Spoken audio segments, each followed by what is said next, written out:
How well is your identity working for you? Does it reflect the strong, integrated you that is your most fulfilling and fascinating self?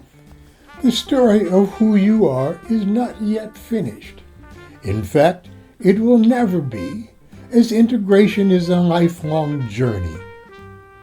Who you were 10 years ago is certainly similar to who you are now, but that's not who you are any longer. Who you are now isn't all that you'll be in the days and years to come. Then there's the you don't think you are. The parts of you that you reject, but are nonetheless important. Some are parts you might like if you own them, and others are parts you'd rather do without. We are a continual process, not at all static, that grows deeper and stronger as we reflect, reimagine, and choose all of who we are. There are 3 basic ways of furthering our identity integration that we'll explore in these videos. 1, being truthful with ourselves. 2, reframing and owning our not me selves. And 3, support systems. In this Things to Think About video, we'll think about being truthful with ourselves. Most of us believe that we are honest with ourselves, but as human beings, we often deny certain truths whose acknowledgement can benefit us.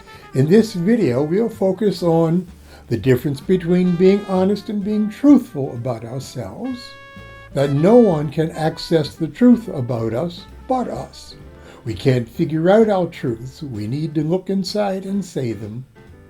And finally, the wonderful paradox of speaking our true selves.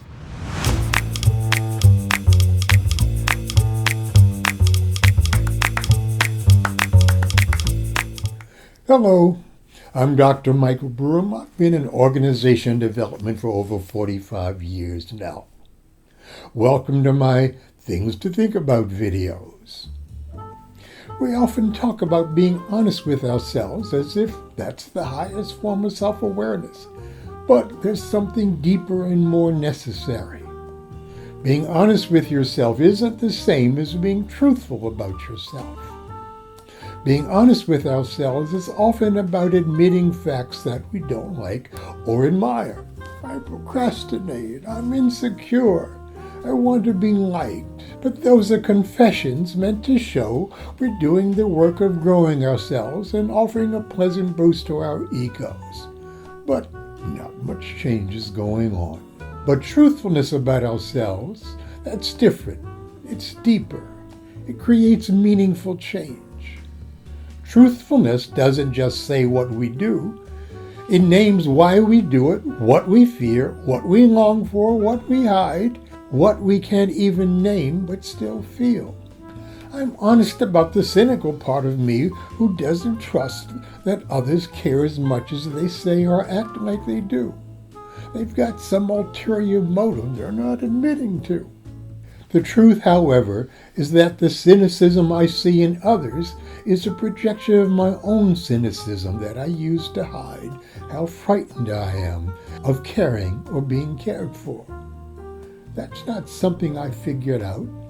That's a truth I uncovered as a trusted friend kept pushing me to tell him why I thought people are cynical, even though I treated them with compassion. That inconsistency didn't make any sense, and he wouldn't accept my I don't know answers to his initial queries. To get there, I had to shut my mind off. No more trying to figure out, no more saying I don't know, and just being there and just being still to see, to experience whatever truth was inside me. The cynicism was a smokescreen that protected me from my fear of finding out just how frightened I am of anyone finding out how unworthy I see myself. What fools we mortals be. That certainly fits me.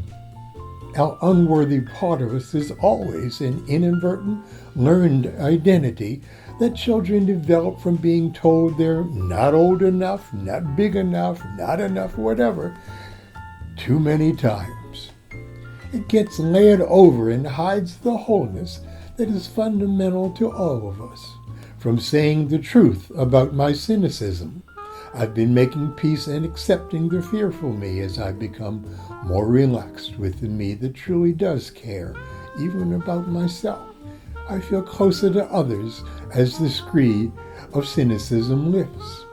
Being truthful about myself is not about fixing me. It's about acknowledging me, not performing, just being a fuller me. We are the only people with any access to any truth about ourselves. Others can observe our behavior. They can project, interpret, analyze, and speculate about it. But only you can name the truth that lives beneath all of that. Only you can speak the truth about you. And yet, so many of us wait for someone to tell us who we are. Or we search for it like it's some puzzle to solve. But our truth isn't hiding. We are hiding from it. It's not lost, it's just waiting for us to say it. Often it starts with saying how afraid we are. It often includes how limited we are and how unworthy we feel. That's why it's hard to say, but it's softer once we say it. The truth about ourselves doesn't need to be and can't be figured out. It just needs to be said. We think we need to think more about it to find clarity about ourselves. But thinking more just buries the truth under more distracting noise. The truth doesn't come from analysis. It comes from being present to ourselves, from pausing, from listening inward and saying what's there. Not what should be true, not what could be true or might be true, not even what we wish were true, but what is actually true. Speaking the truth sets us free. It's a fascinating paradox. We often feel constrained, restrained, and otherwise limited or even confused about our truth. But once we speak a truth we've been hiding from, something unlocks. Even if that truth is, I'm afraid I don't matter. I don't know who I am if I don't keep achieving. I pretend I'm fine, but I'm lonely most days. Saying it doesn't solve it, but it shifts it, because now you're in reality. We can't change when we're pretending we're some way that we aren't, or when we're hiding from ourselves. Our transformation begins only with the truth we're willing to say. This matters. People around us don't need our polished selves. In my case, we're talking about my smart self, for which I'm so proud and have used as a shield that supported my cynicism. They need our real selves so they can be real too.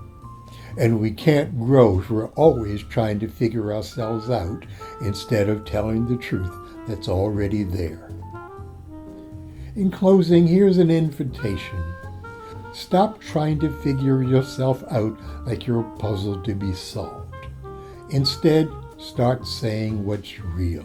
Say what's true. Your truth is the beginning of everything that matters, and no one else can say it but you. Our next video will explore reframing our not me selves to regain the power we've locked in there. It includes an exercise that you'll find fascinating and insightful. The video after that will cover the all-important support systems without which none of this stuff will work. See you then.